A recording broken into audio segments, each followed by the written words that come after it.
سامعین السلام علیکم ورحمۃ اللہ وبرکاتہ۔ خلاصہ قرآن مجید کے حوالے سے آج ہمارا تیسرا پارہ ہے۔ تیسرے پارے کے پہلے رکوع میں ایک بہت ہی عظیم آیت کہ جسے ہم آیت الکرسی کے نام سے جانتے ہیں، اس کا تذکرہ ہمیں ملتا ہے۔ رسول اللہ صلی اللہ علیہ وسلم سے بہت ساری احادیث میں آیت الکرسی کی فضیلت بیان ہوئی۔ بعض روایات میں یہ ہے کہ جو شخص یہ معمول بنا لے کہ ہر فرض نماز کے بعد آیت الکرسی پڑھے گا تو اگر اس کو موت آ جائے تو ہر فرض نماز کے بعد اگر آیت الکرسی پڑھنے کا اس کا معمول ہے تو کوئی چیز اس کو جنت میں جانے سے روک نہیں سکتی۔ اسی طرح یہ بھی ہمیں روایات میں ملتا ہے کہ جو شخص رات سونے سے پہلے آیت الکرسی پڑھ کے سوئے تو وہ رات اللہ تعالیٰ کی حفاظت میں رہتا ہے۔ اور رسول اللہ صلی اللہ علیہ وسلم نے ایک روایت میں ہمیں ملتا ہے کہ اس کو یعنی آیت الکرسی کو قرآن مجید کی عظیم ترین آیت قرار دیا۔ تو بہرحال ہم سب کو بھی چاہیے اور اپنے بچوں کو بھی، خاص طور پہ چھوٹے بچوں کو بھی آیت الکرسی جو ہے وہ سکھائیں۔ اور چھوٹے بچے اگر آپ رات کو سونے سے پہلے خود پڑھیں اور ان کو بھی پڑھوا دیں تو آپ دیکھیں گے 1-2 ماہ کے اندر وہ خود سے ان کو زبانی یاد ہو جائے گی، وہ صرف اس پریکٹس سے۔ تو بہت ضروری ہے آیت الکرسی کو جو ہے وہ اپنے وظائف کے اندر شامل رکھنا۔ اس کے بعد دوسرے رکوع میں ہم دیکھتے ہیں جیسا قرآن مجید کا ایک بڑا موضوع جو ہے وہ قصص ہے، پچھلی قوموں کے حالات اور واقعات کو بیان کرنا ہے۔ اور یہ اللہ تعالیٰ پچھلی قوموں کے حالات اور واقعات، ظاہری بات ہے کہ آنے والی نسلوں کی واعظ و نصیحت کے لیے ان کا تذکرہ کرتے ہیں۔ تو نمرود کا ذکر ہے۔ نمرود جو ہے وہ عراق کا بادشاہ تھا، بابل عراق کا ایک علاقہ تھا۔ ملتا ہے تاریخ میں وہ تقریباً 2000 سے 2500 قبل مسیح BC میں تقریباً یہ ان کا کوئی ٹائم پیریڈ ہے جس میں وہ عراق کے اندر اللہ تعالیٰ نے ان کو مبعوث کیا۔ پھر بعد میں وہ مصر چلے گئے، پھر وہاں سے انہوں نے فلسطین کی طرف ہجرت کی۔ تو عراق کا جو بادشاہ تھا نمرود، اس کے ساتھ حضرت ابراہیم علیہ السلام کا جو ہے وہ مکالمہ ہوا، چونکہ وہاں وہ خود بھی بت پرست تھا اور عراق کے اندر جو ہے وہ بت پرستی غالب تھی۔ حضرت ابراہیم علیہ السلام کے جو والد تھے وہ بھی بت بنایا کرتے تھے، جیسے قرآن نے ایک جگہ پہ اس کا تذکرہ کیا ہے۔ تو کہا گیا کہ اے نبی صلی اللہ علیہ وسلم، آپ نے غور کیا اس شخص کے قصے کے بارے میں کہ جو حضرت ابراہیم علیہ السلام سے جھگڑا کر رہا تھا اور اللہ تعالیٰ نے اس کو بادشاہت عطا کی تھی۔ یعنی کافر بھی جو ہے اس کو بھی بادشاہ کون بناتا ہے؟ اللہ کی ذات ہی بناتی ہے۔ تو جب ابراہیم علیہ السلام نے اس کو دلیل کے طور پہ یہ بات بیان کی کہ دیکھو میرا رب تو وہ ہے جو کہ زندہ کرتا ہے اور مارتا ہے، تو وہ بھی کہنے لگا کہ میں بھی زندہ کرتا ہوں، میں بھی مارتا ہوں۔ مطلب وہ کٹ ہجتی کے اوپر آ گیا، کہنے لگا کہ جیل کے اندر جو ہے وہ ایک قیدی ہے جس کی رہائی کا پروانہ جاری ہو چکا تھا، تو اس نے کہا اس کو پھانسی دے دو۔ اور جس قیدی کے بارے میں پھانسی کی سزا کا پروانہ جاری ہو چکا تھا اس نے کہا اس کو رہا کر دو۔ اس نے حضرت ابراہیم کو کہا کہ یہ تو میں بھی کر سکتا ہوں۔ حضرت ابراہیم علیہ السلام نے پھر اسے کہا کہ اللہ تعالیٰ وہ ہے جو مشرق سے سورج لے کے آتا ہے، یعنی مشرق سے سورج کو طلوع کرتا ہے، تو تو مغرب سے طلوع کر کے دکھا دے۔ تو فبہت الذی کفر، تو اس پہ وہ بالکل لاجواب ہو کے رہ گیا۔ تو گویا اس طرح سے مکالمہ کرنا، جیسے قرآن نے بھی کہا کہ آسان طریقے سے مجادلہ کرنا ان لوگوں کے ساتھ جو کٹ حجتی پہ اتر آتے ہیں، تو یہ گویا کہ انبیاء کی سنت ہے، یعنی ان کو لاجواب کرنا ایسے لوگوں کو، یہ گویا کہ انبیاء کی سنت رہی ہے۔ تیسرے رکوع کے اندر، اور اس کے بعد بھی 3-4 رکوع ہیں یہ سورہ بقرہ کے اور تیسرے پارے کے شروع میں، کہ جن میں اللہ تعالیٰ نے ایک بہت بڑے حکم کا تذکرہ کیا۔ یہ قرآن مجید کے بڑے احکامات میں سے ہے، اور وہ حکم کیا ہے؟ اللہ کے راستے میں خرچ کرنا، انفاق فی سبیل اللہ، صدقہ خیرات کرنا۔ تو اللہ تعالیٰ نے یہاں مطلب 1-2 آیات میں نہیں بلکہ 3-4 رکوعوں کے اندر مسلسل صدقہ کرنے کا حکم دیا، انفاق کا، خرچ کرنے کا حکم دیا، اور اس حوالے سے کچھ ضابطے بیان فرمائے۔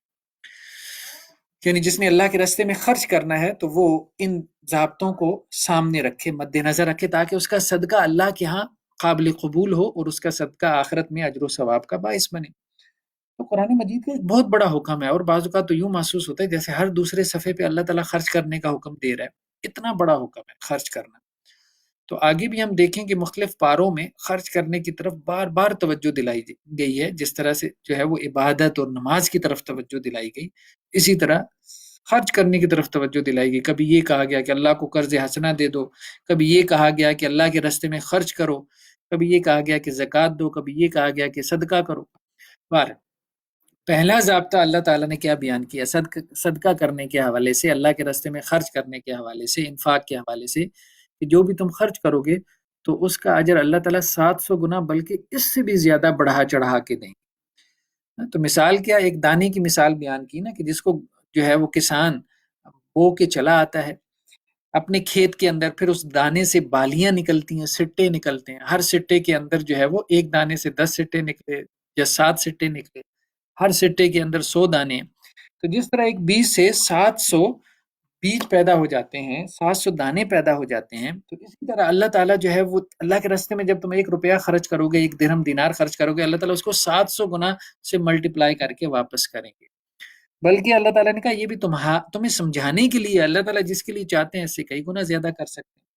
جیسا رسول اللہ کی ایک حدیث بھی آپ صلی اللہ علیہ وسلم نے فرمایا کہ ایک بندہ اللہ کے راستے میں اخلاص کے ساتھ صدقہ کرتا ہے، بہت تھوڑا سا کھجور کا دانہ صدقہ کرتا ہے۔ کھجور کا دانہ کیا، ہم میں سے ہر شخص کھجور کا دانہ اللہ کے راستے میں دے سکتا ہے انشاءاللہ سے، اتنی استطاعت تو رکھتا ہے آج کل کے زمانے میں کہ کھجور کا ایک دانہ اللہ کے راستے میں دے دے کسی فقیر مسکین کو۔ تو کہا کہ اللہ تعالیٰ اس کو اپنے ہاتھوں میں لے کے کھیلتے ہیں، جیسے تم میں سے کوئی اپنے بچڑے کو پالتا ہے، اپنے بچھیرے کو پالتا ہے اور اس کو پال پوس کے بڑا کرتا ہے، اسی طرح اللہ تعالیٰ اس کے صدقے کو پالتے ہیں، پوستے ہیں، بڑا کرتے ہیں، یہاں تک کہ وہ پہاڑ کے برابر بنا دیتے ہیں۔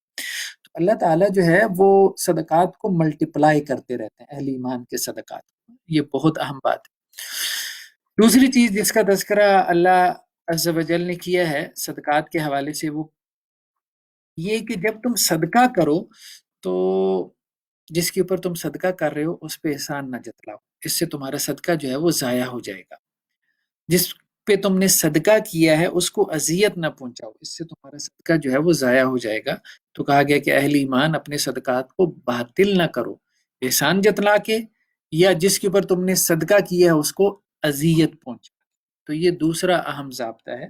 مطلب یہ ہے کہ اگر آپ نے کسی کو، جیسے اب چوراہے کے اوپر آپ بائک پہ جا رہے ہیں، گاڑی پہ جا رہے ہیں، اشارے پہ آپ مانگنے والے کھڑے ہیں، ٹھیک ہے، اگر آپ سمجھتے ہیں کہ یہ صدقے کا مستحق نہیں ہے تو آپ اس کو نہ دیں، لیکن یہ ٹھیک نہیں ہے کہ آپ اس کو 5-10 روپے کا سکہ جو ہے وہ اس کو پکڑا دیں اور ساتھ میں اس کو تانا بھی ماریں کہ بھائی اچھے خاصے ہٹے کٹے ہو، کما کیوں نہیں لیتے، کوئی محنت کیوں نہیں کر لیتے۔ تو صدقہ جب کرنا ہے تو پھر اگلے کو اذیت نہیں پہنچانی، یہ اللہ تعالیٰ نے بات کہی ہے۔ اور بعض اوقات رشتہ داروں میں بھی ہو جاتا ہے کہ آپ کسی کے اوپر کوئی سخت وقت آ گیا، آپ نے اس کی مدد کر دی، اب بعد میں آپ کا اس سے کوئی اختلاف ہو گیا، اب آپ نے احسان جتلا مارا کہ بھائی دیکھو میں نے تو جو ہے وہ تمہاری فلاں وقت میں مدد کی تھی۔ تو یہ نہیں، صدقہ کرنا ہے تو اس کو بھول جانا ہے، مطلب نیکی کر دریا میں ڈال، یہ والا معاملہ ہونا چاہیے۔ تو اللہ کے راستے میں خرچ کرنے کے حوالے سے دوسری ہدایت ہمیں یہ دی گئی کہ صدقہ کرنے کے بعد احسان نہیں جتلانا، اور جس پہ صدقہ کیا اس کو کوئی جسمانی اذیت تو ویسے ہی نہیں دے سکتے، کوئی ذہنی اور قولی اذیت بھی نہیں دینی، زبانی اذیت بھی اس کو نہیں پہنچانی۔ تیسرا ضابطہ جو اللہ تعالیٰ نے اسی آیت میں بیان کیا ہے صدقہ کرنے کے حوالے سے، وہ یا اللہ کے راستے میں خرچ کرنے کے حوالے سے، وہ یہ کہ خرچ کرنے میں ریاکاری نہیں کرنی۔ تو کہا گیا نا کالذی ینفق مالہ رئاء الناس، ہے وہ شخص کہ جو لوگوں کو دکھلانے کے لیے خرچ کرتا ہے، نہیں، ایسے مت ہو جانا، اور ایسے شخص کی طرح نہ ہو جانا، اور اس شخص کی مانند جو ہے وہ اپنے صدقات کو باطل نہ کر لینا۔ تو شو آف کے لیے، لوگوں کو دکھلانے کے لیے صدقہ کرنا کہ لوگ اس کو سخی کہیں، اس کو حاتم تائی کہیں، تو ظاہری بات ہے اس سے صدقہ باطل ہو جاتا ہے۔ اللہ کو خوش کرنے کے لیے، اللہ کو خوش کرنے کے لیے صدقہ کرے۔ باقی یہ ہے کہ آگے بات آ رہی ہے کہ اعلانیہ صدقہ کیا جا سکتا ہے، تو اعلانیہ صدقہ میں اگر تو مقصود اس کا آبجیکٹو شو آف ہے، جیسے اب وہ گاؤں میں ہم دیکھتے ہیں، دیہات میں ہم دیکھتے ہیں کہ جی وہ اتوار کو مولوی صاحب نے جو ہے وہ مسجد کا سپیکر کھولا ہوتا ہے، اور وہ کہتے ہیں کہ جی محمد حسین آیا، اس نے 10 روپے دیے، اللہ اس کا بھلا کرے، تو اب ساتھ والا پڑوسی کہتا ہے کہ بھائی محمد حسین کا اعلان ہوا ہے تو میرا بھی اعلان ہونا چاہیے، تو وہ 20 روپے دے کے اپنے بچے کو مسجد کی طرف دوڑاتا ہے۔ تو کہنے کا مقصد یہ ہے کہ یہ نہیں ہونا چاہیے، ریاکاری صدقے میں نہیں ہونی چاہیے۔ صدقہ جو ہے اعلانیہ کیا جا سکتا ہے، چھپا کے بھی کیا جا سکتا ہے، لیکن صدقہ اس نیت سے، اس انٹینشن سے نہ ہو کہ جی لوگوں کو پتہ چلے کہ میں صدقہ کر رہا ہوں۔ تو اللہ تعالیٰ نے کہا کہ نہیں، ایسا صدقہ جو ہے وہ باطل ہو جاتا ہے۔ اس کے بعد ہم دیکھتے ہیں اگلے رکوع کے اندر، یعنی چوتھے رکوع میں، یہ صدقے کا اگلا رکوع بھی پورا صدقے کے اوپر ہی ہے، انفاق فی سبیل اللہ کے اوپر ہے۔ تو اس میں اللہ عز و جل چوتھا ضابطہ یہ بیان فرما رہے ہیں کہ اللہ کے راستے میں جب تم نے مال نکالنا ہے تو ردی مال نہیں نکالنا، ردی مال۔ تو مطلب یہ فرمایا نا وَلَا تَيَمَّمُ الْخَبِيثَ مِنْهُ، ایسا نہیں کرنا کہ جو خبیث مال ہے، جو ردی مال ہے، وہ تم اللہ کے راستے میں خرچ کر دو۔ جیسے روایات میں، تفسیری روایات میں ہمیں ملتا ہے کہ اصحاب صفہ جو کہ مسجد نبوی میں ایک چبوترے پہ بیٹھتے تھے اور انہوں نے اپنے دین کی تعلیم کے لیے اپنے آپ کو وقف کیا ہوا تھا، تو لوگ ان کے لیے، چونکہ ان کا کوئی کاروبار نہیں تھا، تو لوگ ان کے لیے کھجورے وغیرہ رکھ جاتے تھے اس چبوترے کے اوپر، یا مسجد کے ستونوں کے ساتھ لٹکا دیتے تھے، تو کچھ لوگ جو ہے وہ ردی کھجورے بھی وہاں رکھ جاتے تھے۔ اس پہ قرآن نے کہا ہے کہ نہیں، یہ ٹھیک نہیں ہے، اور ساتھ میں کیا توجہ دلائی، وَلَسْتُمْ بِآخِذِهِ إِلَّا أَن تُغْمِضُوا فِيهِ، بھئی دیکھو اگر تم محتاج ہوتے، اللہ نہ کرے تمہارے اوپر کوئی سخت دن آ جائیں اور تمہیں کوئی ایسا صدقہ دے، تو پھر تم کیا کرو گے؟ تم اس کو محسوس تو کرو گے کہ بھائی اللہ کے لیے کر رہے ہو، تو یہ کیا مطلب جو چیز تمہارے دل سے اتر گئی ہے وہ مجھے دیے جا رہے ہو۔ یہ ایسی ہے نا کہ جو کھانا جو ہے وہ فریج میں پڑا رہتا ہے، 2 4 دن آپ گھر میں کسی کے کھانے کو دل نہیں کرتا تو ہم کہتے ہیں جی اس کو صدقہ کر دیں، یا ایسا پھل جو کہ خراب ہو گیا، چلیں جی آپ اس کو صدقے میں نکال دیں۔ مطلب ہمارے رویے تو اس لحاظ سے ایسے ہیں کہ ہم جب بٹوے سے کوئی نوٹ بھی نکالتے ہیں تو دیکھتے ہیں جس کو 2 4 ٹیپیں لگی ہوں، ٹھیک ہے، جو پرانا ترین نوٹ ہو، تو ہم وہ جو ہے نا وہ یہ نکالے ہیں۔ تو یہ نہیں، مطلب اللہ کے راستے میں مال خرچ کرنا ہے تو کہا گیا کہ اچھا مال خرچ کرو، اچھا مال، کیونکہ یوں سمجھو کہ تم اللہ کو دے رہے ہو نا، اللہ کو تم دے رہے ہو، تو اس میں جو ہے وہ ردی مال اللہ کے راستے میں خرچ نہ کرو، یہ چیز اللہ تعالیٰ کو پسند نہیں ہے نا۔ تو یہ ایک چوتھا ضابطہ جو ہے وہ اللہ تعالیٰ نے بیان کیا۔ اس کے بعد جو اگلا پانچواں ضابطہ ہے جو کہ اسی رکوع کے اندر بیان ہوا ہے، وہ یہ ہے کہ صدقہ جو ہے وہ دونوں طرح سے کیا جا سکتا ہے، علانیہ بھی کیا جا سکتا ہے صدقہ، اور چھپا کے بھی کیا جا سکتا ہے، اس میں کوئی حرج نہیں ہے۔ لیکن وہی بات جو پہلے گزر چکی کہ اعلانیہ اگر صدقہ کرنا ہے تو اس میں مقصد کیا ہو، مقصد یہ نہ ہو کہ ریاکاری، بلکہ مقصد یہ ہو کہ میں لوگوں کے سامنے کر رہا ہوں تاکہ لوگوں کو بھی موٹیویشن ملے نا، اور لوگ بھی موٹیویٹ ہو کے جو ہے وہ صدقہ کریں۔ اس میں کوئی حرج نہیں ہے اگر لوگوں کو موٹیویٹ کرنے کے لیے اعلانیہ صدقہ کریں، تو صحابہ کرام دونوں طرح سے صدقہ کرتے تھے۔ تو اللہ تعالیٰ نے بھی یہی بات کہی ہے کہ اگر تم اعلانیہ صدقہ کرو تو وہ بھی خوب ہے، اور اگر چھپا کے صدقہ کرو، جیسا کہ حدیث میں آتا ہے کہ قیامت والے دن 7 لوگوں کو اللہ کے عرش کا سایہ نصیب ہوگا، ان میں سے ایک وہ بھی ہے جس نے اس طرح سے صدقہ کیا، یعنی دائیں ہاتھ سے صدقہ کیا اور اس کے بائیں ہاتھ کو بھی نہیں پتہ چلا، اتنا چھپا کے صدقہ کیا، یعنی جس کے اوپر صدقہ کیا اس کو بھی اس نے پتہ نہیں چلنے دیا کہ اس کے اوپر صدقہ کرنے والا یا اس کے ساتھ بھلائی کرنے والا کون ہے۔ تو بہرحال ایسے لوگ ہیں دنیا میں جو اس طرح سے صدقہ کرتے ہیں۔ تو یہ چھپا کے صدقہ کرنا یہ مطلب بہت اہم ہے، اس کا بہت درجہ ہے، بہت اس کی فضیلت ہے۔ تو یہ ایک ضابطہ اللہ سبحانہ و تعالیٰ نے یہ بھی بیان فرمایا۔ اس کے بعد آگے چل کے ایک اور ضابطہ جو ہے وہ انفاق فی سبیل اللہ کے حوالے سے بیان کیا ہے، اور وہ ضابطہ کیا ہے کہ جب تم نے خرچ کرنا ہے تو یہ دیکھو کہ سفید پوش لوگ کون ہیں۔ یعنی معاشرے میں دیکھیں نا، ایک وہ ہوتے ہیں جو سوالی ہیں، سوالی تو سوال کر کے لے جاتا ہے، وہ تو آپ کے پیچھے بھی پڑ جاتا ہے، وہ تو آپ سے لے جائے گا، لیکن وہ آدمی جو سوال نہیں کرتا اور اس میں اپنی عزت نفس کو جو ہے وہ سمجھتا ہے کہ وہ مجروح ہوگی، لیکن وہ ضرورت مند بھی ہے، جسے ہم سفید پوش لوگ کہتے ہیں، تو اللہ تعالیٰ نے کہا کہ ایسے لوگوں کو تلاش کر کے ان کے اوپر صدقہ کرو، یہ تمہارے صدقات کے اصل میں مستحق ہے۔ تو صدقہ یہ نہیں کہ اب اپنی مطلب سر سے اتار دو، بھائی جو ملے بس اس کو پکڑا دیا، اس کو پکڑا دیا، ٹھیک ہے۔ اب جیسے اب دیکھیں نا آج کل میں راشن تقسیم ہو رہا ہے، تو کچھ لوگ ایسے ہیں جو ہر گھر کے دروازے پہ ہر جگہ پہنچ جاتے ہیں، تو وہ تو 10 10 پیکٹ بھی لے جاتے ہیں، ان کی ضرورت سے زائد ہوتا ہے، پھر وہ جا کے کریانہ سٹور پہ جا کے اس کو بیچتے ہیں اور اس کے عوض پیسے حاصل کر کے جو دوسرے آئٹمز ہیں وہ خریدتے ہیں۔ اور کچھ لوگ ایسے ہیں کہ جو بیچارے باہر نکلنا ہی مشکل لگتا ہے، انہیں لائن میں کھڑا ہونا اور یہ مشکل لگتا ہے کہ لوگ کیا سوچیں گے۔ تو یہ اصل میں یہ لوگ زیادہ حقدار ہیں۔ قرآن نے کہا ہے کہ سفید پوش لوگوں کے اوپر خرچ کرو۔ قرآن نے کہا ہے کہ عام آدمی یا سب الجاہل اغنیا، جو نادان ہے ناواقف آدمی وہ سمجھتا ہے شاید یہ غنی ہے، من التعفف، کیوں لوگ ان کو غنی سمجھ لیتے ہیں؟ اس لیے کہ وہ سوال نہیں کرتے، لوگوں کے سامنے جھولی نہیں پھیلاتے، لوگوں کو بتاتے نہیں ہیں کہ بھئی ہمارے کیسے حالات ہیں۔ تو رسول اللہ صلی اللہ علیہ وسلم کو کہا گیا کہ اے نبی صلی اللہ علیہ وسلم تعریفہم بسیماہم، آپ ایسے لوگوں کو ان کے احوال سے پہچان لیں گے کہ لوگوں سے لگ لپٹ کے سوال نہیں کرتے، تو ان لوگوں کے اوپر خرچ کرو، تو یہ اصل میں تمہارے صدقات کے مستحق ہیں۔ تو یہ ایک بہت اہم ضابطہ جو ہے وہ بیان کیا گیا۔ اس کے بعد ہم دیکھتے ہیں کہ ایک اور ہدایت جو اللہ تعالیٰ نے اس حوالے سے دی ہے اگلے رکوع، پانچویں رکوع میں بھی، یعنی یہ ابھی کنٹینیوسلی آپ کہیں کہ جی یہ تیسرا رکوع ہے کہ جس میں صدقے کا ذکر چل رہا ہے۔ تو اگلے رکوع میں بھی ایک ساتویں ہدایت یہ بیان کی گئی ہے کہ اللہ کے راستے میں جب خرچ کرنا ہے نا، تو ایسے جیسے اللہ تعالیٰ نے تمہیں خرچ کرنے پہ مسلط کر دیا ہو، ٹھیک ہے؟ تو رسول اللہ صلی اللہ علیہ وسلم نے فرمایا کہ حسد جائز نہیں ہے، لیکن دو لوگوں سے تم حسد کر سکتے ہو، ایک وہ جسے اللہ تعالیٰ نے قرآن کا علم دیا اور وہ صبح و شام اس کو پھیلانے میں لگا ہوا ہے، اور ایک وہ جسے اللہ نے مال دیا اور وہ صبح و شام اس کو خرچ کرنے میں لگا ہوا ہے۔ تو الذین ینفقون اموالهم باللیل والنہار، جو دن میں بھی صدقہ کرتے ہیں رات میں بھی صدقہ کرتے ہیں، یعنی بعض اوقات اس نیت سے رات کو بھی صدقہ کرنا چاہیے کہ جی قرآن مجید نے حکم دیا ہے، یا قرآن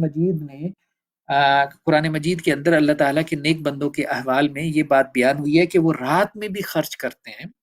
تو دن میں مراد یہ ہے کہ اعلانیہ صدقہ کرنا، رات میں جیسے چھپا کے صدقہ کرنا، اور اس کے بڑے فضائل آئے ہیں۔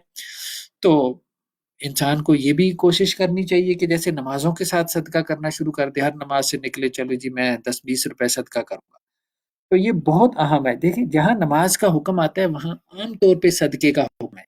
تو نماز تو ہم دن میں 5 مرتبہ پڑھتے ہیں، اور صدقہ ہم کریں جو ہے وہ 5 مہینوں میں ایک مرتبہ تو یا 5 دنوں میں ایک مرتبہ، یہ نہیں، بلکہ دن میں انسان کو 5 مرتبہ صدقہ کرنا چاہیے، باقی اپنی استطاعت کے مطابق کر لیں کہ میں ہر نماز کے بعد 10 روپے صدقہ کروں گا۔ تو یہ صدقے کی عادت ڈالنی چاہیے، یہ بہت ضروری ہے۔ صدقے کی عادت نہیں پڑے گی تو پھر بہت دفعہ کیا ہوتا ہے کہ ایک آدمی جو آپ کے سامنے موجود ہوتا ہے وہ مجبور ہے، وہ مستحق ہے، اور آپ شرم اور ہچکچاہٹ کی وجہ سے اس کی مدد نہیں کر پاتے۔ کس لیے مدد نہیں کر پاتے؟ کیونکہ آپ کو صدقے کی عادت نہیں پڑی ہوئی۔ تو صدقے کی خود بھی اور اپنے بچوں کو عادت ڈالنا ہے۔ آپ خود صدقہ کر سکتے ہیں، گاڑی میں بیٹھے ہیں، باہر نکلے ہیں، بازار میں ہیں، آپ کا بچہ آپ کے ساتھ ہے، آپ کیا کریں؟ اپنے بچے کو 10-20 روپے پکڑائیں، اسے کہیں تم صدقہ کرو۔ بچوں کو بھی صدقہ کی عادت ڈالنی چاہیے۔ جو بچوں کو آپ پاکٹ منی دیتے ہیں اس میں سے انہیں کہے بھئی یہ صدقہ کرو اور اس کا یہ اجر و ثواب ہے۔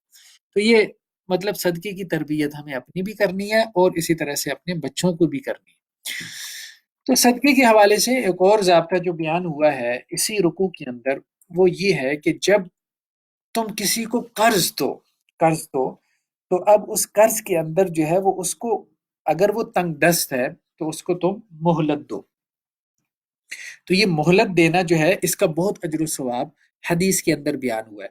ایک روایت میں اللہ کے رسول صلی اللہ علیہ وسلم نے کہا کہ اگر تم نے کسی کو قرض دیا اور وہ قرض ادا نہیں کر سکتا تو تم نے اس کو مہلت دے دی، تو اللہ تعالیٰ تمہیں جو ہے وہ اس قرض کے دو گنا جو ہے وہ تمہیں اجر و ثواب عطا فرمائیں گے، ہر دن صدقہ کرنے کے اعتبار سے۔ مطلب اس حدیث کو آپ یوں سمجھے آسانی کے لیے کہ اللہ کے رسول یہ کہہ رہے ہیں کہ اگر کسی شخص نے جو ہے وہ کسی کو 1000 روپیہ قرض دیا 1 مہینے کے لیے، اب وہ 1000 روپیہ واپس نہیں کر سکا، اس نے کہا کہ بھائی مجھے 1 مہینہ اور مہلت دے دو، تو اب اس نے کہا بھائی 1 مہینہ اور مہلت آپ لے لیں۔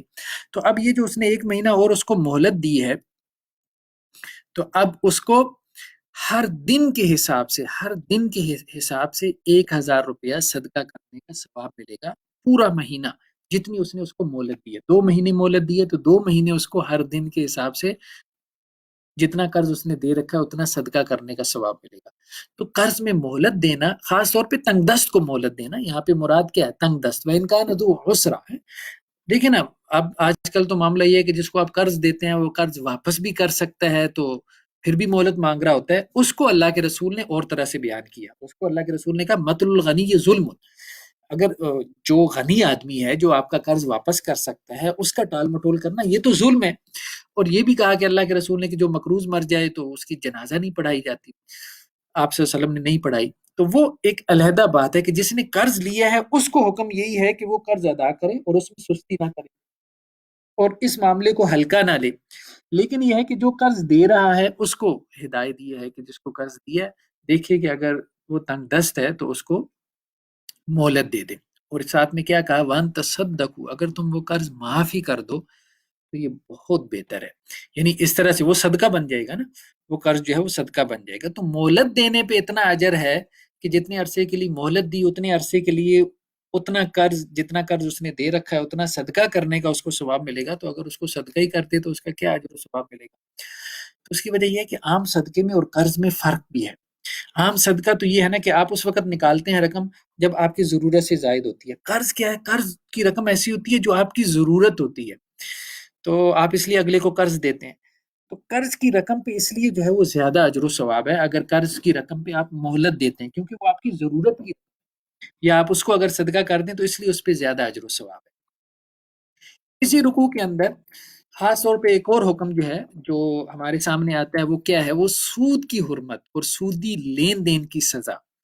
تو سود کی حرمت کے حوالے سے قرآن مجید کا جو انداز ہے وہ کسی اور حرام کو بیان کرنے کے اعتبار سے ہمیں نہیں ملتا ایسا انداز۔ تو فرمایا اے اہل ایمان اتقوا اللہ وذروا ما بقی من الربا، اللہ سے ڈرو اور جو سودی معاملہ تمہارا یا سود کا لین دین باقی رہتا ہے اس کو تم چھوڑ دو، ان کن تم مومن، اگر تم مومن ہو، اور اگر تم ایسا نہیں کرو گے یعنی سودی لین دین نہیں چھوڑو گے، فاذنوا بحرب من اللہ ورسولہ، تو اللہ اور اس کے رسول سے جنگ کے لیے تیار ہو جاؤ۔ تو یہ گویا کہ اتنا بڑا گناہ ہے سودی کاروبار، اور اب تو ہمارا پورا جو بینکنگ کا سسٹم ہے وہ تو سود کے اوپر کھڑا ہے، انٹرسٹ کے اوپر کھڑا ہے۔ ویسٹرن جو اکانومی ہے، آپ اب دیکھیں کہ ویسٹ نے جو ہمیں نظامی معیشت دیا ہے، جو اکنامک سسٹم دیا ہے، تو وہ کیا ہے، وہ دو پلرز کے اوپر کھڑا ہے نا، وہ سود اور جوئے کے اوپر۔ تو قرآن جو ہے وہ دونوں کی جو ہے وہ شدت سے نفی کرتا ہے۔ قرآن سود کی بھی، انٹرسٹ کی بھی، اور جوئے کے بارے میں بھی کل کے پارے میں ہم نے دیکھا تھا۔ تو سود کو تو مطلب ایک اعتبار سے بہت بڑا گناہ، اتنا بڑا کہ اللہ اور اس کے رسول سے جیسے تم جنگ کر رہے ہو۔ اس کی وجہ یہ ہے کہ اس سے جو ایکسپلائٹیشن پیدا ہوتی ہے معاشرے کے اندر، جو ایک گریڈیشن پیدا ہوتی ہے، ایک طبقہ بہت امیر ہو جاتا ہے، ایک بہت غریب ہو جاتا ہے اس سودی نظام کی وجہ سے، وہ سب ہم دیکھ رہے ہیں، کیپٹلزم کی جو برکات ہیں وہ ہم دیکھتے چلے جا رہے ہیں۔ تو وَإِنْ كَانَ ذُو عُسْرَةٍ فَنَظِرَةٌ إِلَىٰ مَيْسَرَةٍ، آگے تو وہی آیات ہیں جن کی شرح ہم کر چکے۔ تو سودی لین دین کو اتنا بڑا گناہ قرار دیا گیا کہ اس کو اللہ اور اس کے رسول سے جنگ کے مترادف قرار دیا گیا۔ تو یہ بہت ضروری ہے۔ ہمارے ہاں بھی خیر سپریم کورٹ میں کیس چلتا رہا، علماء نے بھی بہت محنت کی، تحریکوں نے بھی، جماعتوں نے بھی بہت محنت کی کہ یہاں پہ جو ہے یہ سودی نظام جو ہے وہ ختم ہو جائے، اللہ اور اس کے رسول کے ساتھ جو ہم حالت جنگ میں ہیں کم از کم اس سے ہم نکلیں۔ لیکن بہرحال وہ ایک اپنی اس میں ایک جد و جہد، آئینی جو جد و جہد جو ہے اس کی ایک پوری تاریخ ہے وہ چل رہی ہے۔ لیکن انڈیویجولی، انفرادی طور پہ ہر شخص کو کوشش کرنی چاہیے کہ وہ ان چیزوں سے جو ہے وہ نکلے، کہ یہ ایسے گناہ نہیں ہے کہ جن میں انسان جو ہے وہ اپنے لیے کوئی عذر گھڑ سکے۔ اور پھر اللہ کے رسول نے تو یہاں تک کہا کہ سود جو ہے وہ دینے والا، لینے والا، لکھنے والا اور اس پہ گواہی دینے والا، یہ سب برابر ہے، یہ سب برابر ہے، یہ الفاظ ہیں رسول اللہ صلی اللہ علیہ وسلم کے۔ تو بہرحال ہر اعتبار سے سودی لین دین سے بچنا چاہیے اور اس سے جو ہے وہ پرے رہنا چاہیے۔ اس کے بعد اگلے رکوع میں ہم دیکھتے ہیں کہ قرض جو ہے اس کے لیے لکھنے کے احکامات کو بیان کیا گیا کہ جب بھی تم آپس میں قرض کا معاملہ کرو تو اس کو تم لکھ لیا کرو۔ تو یہ فرمایا گیا کہ اہل ایمان جب تم آپس میں قرض کا معاملہ کرو تو اس کو لکھ لیا کرو، اور آگے چل کے یہ بھی بیان فرمایا کہ اس پہ دو گواہ بھی بنا لیا کرو۔ تو یہ اگرچہ فرض نہیں ہے لیکن ہوتا یہی ہے کہ جب آپ کہ جی میرا بھائی ہے، میرا دوست ہے، کوئی معاملہ جو ہے وہ اس کے ساتھ کر لیتے ہیں، جیسے کاروباری جو ہے وہ پارٹنرشپ ہوتی ہے تو اس کو لکھتے نہیں ہیں، تو اب بعد میں جو ہے وہ پیسے لے کے مکر جاتا ہے، یا پیسے لے کے جو ہے وہ ضائع کر جاتا ہے یا کھا جاتا ہے، کوئی لکھت پڑھت نہیں ہوئی، تو اب انسان پیچھے روتا رہتا ہے۔ تو اس لیے قرآن نے کہا کہ لکھ لیا کرو۔ تو یہ قرآن مجید کے جو احکامات ہیں یہ ظاہری بات ہے کہ خود انسان کی بھلائی کے لیے ہیں، اس کے فائدے کے لیے، اگرچہ لکھنا فرض نہیں ہے لیکن یہ کہ یہ مستحب ہے، ریکمینڈڈ ہے، اور قرآن کی طرف سے جو ہے وہ اس کا حکم دیا گیا ہے۔ سورہ بقرہ کا جو آخری رکوع ہے یا آخری دو آیات ہیں، ان کو احادیث کے اندر عرش کے خزانوں میں سے ایک خزانہ قرار دیا گیا۔ تو یہ بہت اہم آیات ہیں، آمن الرسولوں سے شروع ہوتی ہیں، اور یہ جو آخری آیت ہے کہ جس میں ایک دعا بھی ہمیں سکھائی گئی ہے. تو رسول اللہ صلی اللہ علیہ وسلم کی بعد روایات میں یہ بھی ہے کہ اللہ تعالیٰ، اللہ کے رسول صلی اللہ علیہ وسلم جب معراج پہ تشریف لے گئے تو اللہ کے رسول صلی اللہ علیہ وسلم کو 3 چیزیں عطا کی گئی. ایک تو اللہ کے رسول کو جو ہے وہ یہ 50 نمازیں تھیں جو کہ بعد میں 5 نمازیں رہ گئیں، وہ سب کو واقعہ جو ہے وہ یاد ہے، معروف واقعہ ہے. دوسرا جو ہے یہ آخری 2 آیات، یہ آخری 2 آیات جو ہے رسول اللہ صلی اللہ علیہ وسلم کو سورہ بقرہ کی دی گئی، یہ معراج کی رات دی گئی. اور تیسرا جو ہے وہ اللہ کے رسول کو یہ کہا گیا کہ آپ کی امت میں سے جو شرک نہیں کرے گا نا، جو شرک نہیں کرے گا، یہ تحفہ دیا گیا، اللہ تعالیٰ اس کو معاف کر دیں گے. تو یہ 3 تحفے تھے، نمازوں کا تحفہ اور آخری 2 آیات کا تحفہ، اور جو مشرک نہیں ہے اس کے لیے معافی کا تحفہ، یہ معراج کی رات آپ صلی اللہ علیہ وسلم کو ملے ہیں. تو یہ 2 آیات جو ہے یہ بہت اہم ہیں، ان کو بھی آیت الکرسی کی طرح یاد کر لینا چاہیے اور رات سونے سے پہلے پڑھ لینا چاہیے. بلکہ بعض روایات میں ہے کہ جو رات سونے سے پہلے یہ 2 آیات پڑھ لے تو یہ اس کے لیے کافی ہو جائیں گی. اور ویسے بھی اس آیت کے اندر جو دعا ہے ربنا لا تؤاخذنا ان نسینا واخطانا، تو یہ بہترین دعا ہے، اس کو ہمیں اپنی معمول کی دعاؤں کے اندر شامل کرنا چاہیے. یا اللہ ہم سے اگر بھول چوک ہو جائے، خطا ہو جائے، ہمیں معاف کر دینا. یا اللہ ہمارے اوپر ایسا بوجھ نہ لادنا جیسا کہ پچھلی قوموں پہ آپ نے بوجھ لادا تھا. یعنی پچھلی قوموں کے لیے جو شرعی احکامات تھے وہ بہت سخت تھے، ہمارے لیے اللہ تعالیٰ نے بہت نرمیاں رکھی ہیں. اس کے بعد ہم دیکھتے ہیں سورہ آل عمران کا آغاز جو ہے وہ ہوتا ہے. سورہ آل عمران کے پہلے رکوع کے اندر اللہ عز و جل نے محکم اور متشابہ آیات کا فرق بیان فرمایا کہ محکم وہ آیات ہیں ہن ام الکتاب، جو کتاب کی اصل ہیں، جو کتاب کی جڑ ہیں. اور کہا گیا کہ جو اہل ایمان ہیں وہ محکم آیات پہ عمل کرتے ہیں. اور کچھ آیات ایسی ہیں جو متشابہ ہیں، یعنی متشابہ سے مراد کیا ہے کہ ان کی جو حقیقت ہے، ان کی جو ریالٹی ہے وہ اللہ کے علاوہ کسی کے علم میں نہیں ہے. تو اب جن لوگوں کے دلوں میں کجی ہوتی ہے وہ متشابہ آیات میں پڑے رہتے ہیں، ان کے پیچھے لگے رہتے ہیں، ان کی تعویل اور تفسیر میں لگے رہتے ہیں. تو اللہ تعالیٰ نے کہا کہ نہیں، متشابہ آیات اللہ تعالیٰ نے خود رکھی ہیں، اس لیے رکھی ہیں، آزمائش کے لیے رکھی ہیں. تو متشابہ آیات میں آزمائش میں کون پورا اترتا ہے؟ جو یہ کہتا ہے کہ یا اللہ ہمیں متشابہ آیات پہ ایمان رکھتے ہیں. جیسے دیکھیں نا قرآن مجید میں ایک جگہ پہ ذکر تھا کہ جو تھور ہے، تھور کا درخت، جو زقوم کا درخت ہے، یہ جہنمیوں کی سزا ہوگی. اب یہ آیت متشابہ ہے نا کہ جہنم کے اندر جو ہے وہ درخت ہوگا. ایک طرف اللہ تعالیٰ کہہ رہے ہیں کہ جہنم جو ہے وہ آگ ہے، دوسری طرف کہا جا رہا ہے کہ اس کے اندر ایک درخت ہوگا، تھور کا درخت، جو جہنمیوں کی غذا ہوگا. اب مشرکین مکہ نے اس پہ واویلا شروع کر دیا کہ یہ بات کیسی ہے، یہ تو عقل میں نہیں آ رہی، آگ کے اندر درخت کیسے ہو سکتا ہے؟ ظاہری بات ہے یہ متشابہات میں سے ہے. یعنی اس کا معنی تو ہمیں سمجھ میں آ رہا ہے نا. متشابہ کا مطلب یہ نہیں کہ معنی سمجھ میں نہیں آ رہا، معنی سمجھ میں آ رہا ہے، لیکن ہم اس کی حقیقت اس وقت نہیں جان سکتے کیونکہ وہ ایک دوسری دنیا ہے. ٹھیک ہے، تو معنی تو ہمیں سمجھ میں آ رہا ہے کہ جہنم کے اندر تھور کا درخت ہوگا، زقوم کا درخت ہوگا. تو متشابہ کے معنی جو ہے وہ تو واضح ہوتے ہیں، وہ تو سمجھ میں آ رہے ہوتے ہیں، لیکن اس کی ریالٹی کیا ہے، اس کی حقیقت کیا ہے، وہ اللہ کے علاوہ کوئی نہیں جانتا. تو ہم اس حقیقت کے اوپر ایمان رکھتے ہیں. اس کے بعد اگلے رکوع کے اندر ہم دیکھتے ہیں کہ اللہ عز و جل نے یہ بات بیان فرمائی ہے کہ دنیا اور مال کی جو محبت ہے یہ اللہ تعالیٰ نے پیدائشی طور پہ انسان کے اندر رکھی ہے. دنیا کی محبت اور مال کی محبت. اور دین کا آبجیکٹو یہ نہیں ہے، یا اللہ تعالیٰ کا مطلوب یہ نہیں ہے کہ یہ محبت تمہارے دل سے نکل جائے، نہیں، یہ مطلوب نہیں. بلکہ اللہ تعالیٰ کا مطلوب یہ ہے کہ تم اس محبت کو جو ہے وہ اللہ کی محبت کے تابع رکھ کے دکھا دو. ٹھیک ہے، تو اللہ تعالیٰ خود کہہ رہے ہیں زین للناس حب الشہوات، اللہ نے جو ہے یہ شہوات، یہ خواہشات، یہ عورتوں کی خواہش، بیٹوں کی خواہش، اور اسی طرح سونے چاندی کے ڈھیر، مال و دولت کی خواہش، اور جو ہے وہ اصیل نسل کے جو گھوڑے ہیں ان کی خواہش، اور اسی طرح چوپایوں، مال مویشی کی خواہش، کھیتی اور زمین اور جائیدادوں کی خواہش، یہ سب اللہ نے ان سب چیزوں کی محبت انسان کے اندر رکھی ہے اس کی آزمائش کے لیے. اللہ تعالیٰ یہ نہیں چاہتے کہ ان چیزوں کی محبت جو ہے وہ ختم ہو جائے، بلکہ اللہ تعالیٰ یہ چاہتے ہیں کہ ان چیزوں کی محبت اللہ کی محبت کے تابع ہو جائے، اللہ کی محبت کے تابع ہو جائے. سب چیزیں یہ اللہ کی محبت سے یہ کنٹرول ہو رہی ہوں. تو فرمایا گیا کہ یہ سب چیزیں دنیا کا متاع ہے، ساز و سامان ہے، اس کو استعمال کرو، اس میں کوئی حرج نہیں ہے، لیکن آخرت میں جو اللہ کے پاس ہے وہ بہت بہتر ہے. بس تمہاری نظر اس کے اوپر ہونی چاہیے، وہ جو آخرت میں تمہیں مال و متاع ملنے والا ہے جنت کی صورت میں.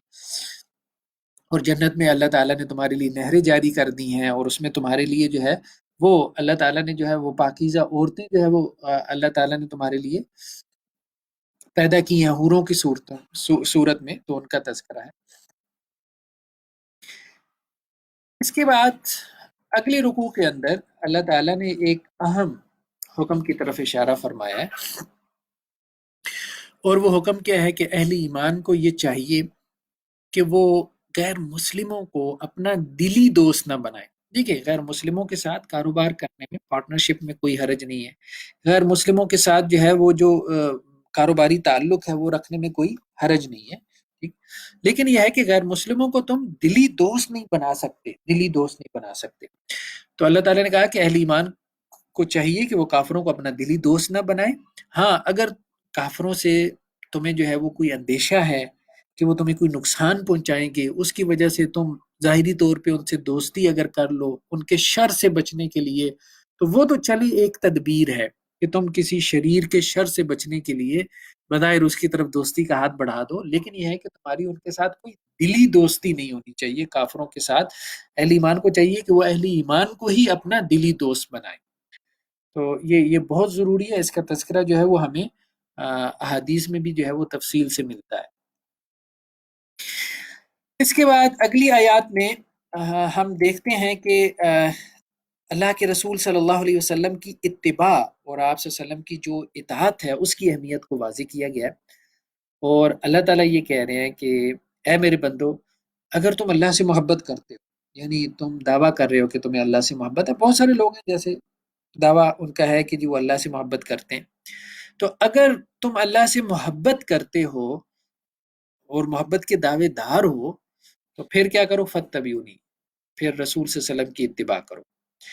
رسول صلی اللہ علیہ وسلم کی اتباع کرو گے تو یحببکم اللہ، اللہ تم سے محبت کرنے لگ جائے گا، یعنی ابھی تو تم اللہ کے عاشق ہو نا، پھر تم اللہ کے محبوب بن جاؤ گے۔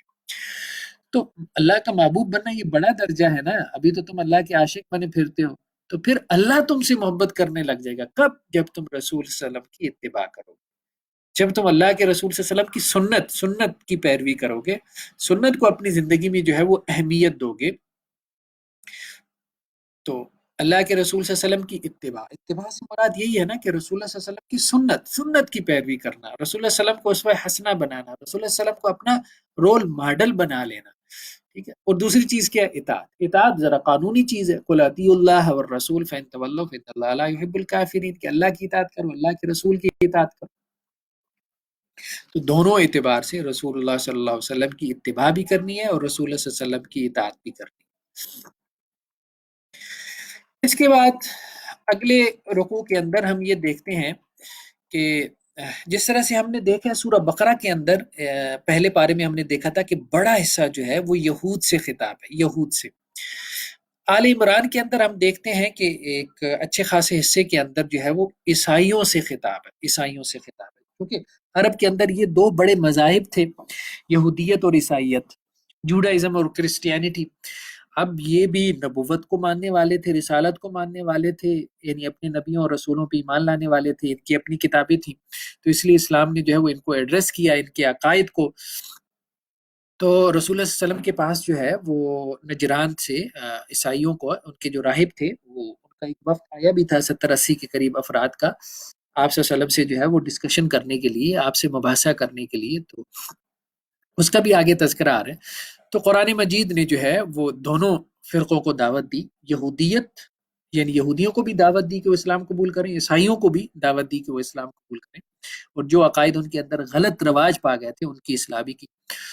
اور اللہ تعالیٰ یہ فرما رہے ہیں کہ حضرت مریم علیہ السلام جو ہے ان کا اصل میں واقعہ کیا تھا۔ عیسائی وہ یہ کہتے تھے کہ حضرت مریم علیہ السلام سے جو ہے وہ بن باپ کے حضرت عیسیٰ علیہ السلام پیدا ہوئے، تو یہ پیدائش یہ بتاتی ہے کہ وہ اللہ تعالیٰ کی صفت ہے، اللہ تعالیٰ کی صفت کلام ہے، وہ ورڈ آف گاڈ ہے۔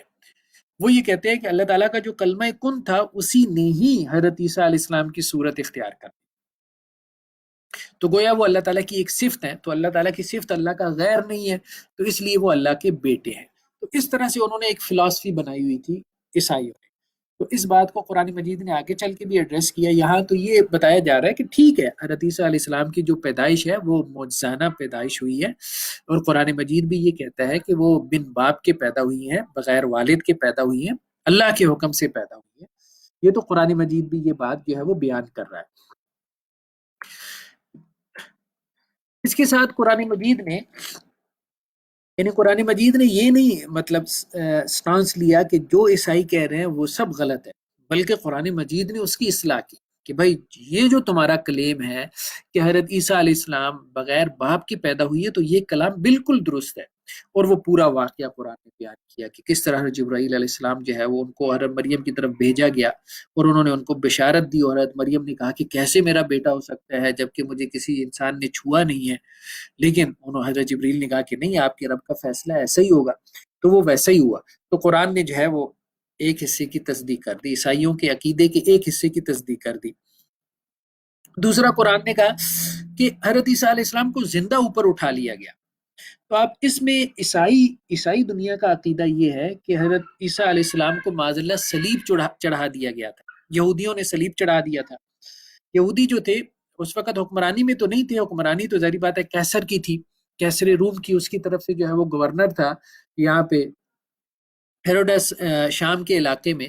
تو یہودیوں نے اس کو اور اس کا جو نائب تھا اس کے ذریعے سے انہوں نے کوشش کی, یہودیوں نے حضرت عیسیٰ علیہ السلام کی شکایتیں لگائی اور کہا کہ یہ اپنے آپ کو مسیح بادشاہ کہتے ہیں, اور یہ کہتے ہیں کہ جی کیسر کو جو ہے وہ اس کا ٹیکس ادا نہ کرو, تو آپ ان کو جو ہے وہ صلیب دے دیں. تو وہ پہلوتئی کرتے رہے, لیکن یہودیوں نے مجبور کیا, یہودی علماء نے, اور فتوے بھی انہوں نے لگائے حضرت عیسیٰ علیہ السلام پہ, معاذ اللہ کفر کے فتوے لگائے. ان کو جادوگر کہتے تھے, انہیں میجیشین کہتے تھے, انہیں معاذ اللہ سے ولد الزنا کہتے تھے. وہ تو بہت بگڑی ہوئی قوم تھی. تو انہوں نے اپنے تئیں صلیب دلوانے کی کوشش کی, لیکن اللہ تعالیٰ نے حضرت عیسیٰ علیہ السلام کو زندہ جو ہے وہ آسمانوں پہ اٹھا لیا.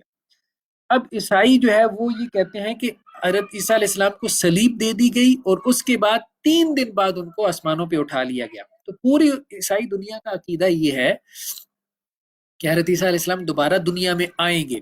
لیکن قرآن نے اور اللہ کے رسول صلی اللہ علیہ وسلم نے یہ بات تو بیان کی ہے کہ حضرت عیسیٰ علیہ السلام دوبارہ آئیں گے, لیکن قرآن نے جو ایک تصحیح کی ہے وہ یہ تصحیح کی ہے کہ حضرت عیسیٰ علیہ السلام کو جو ہے وہ زندہ اوپر اٹھایا گیا.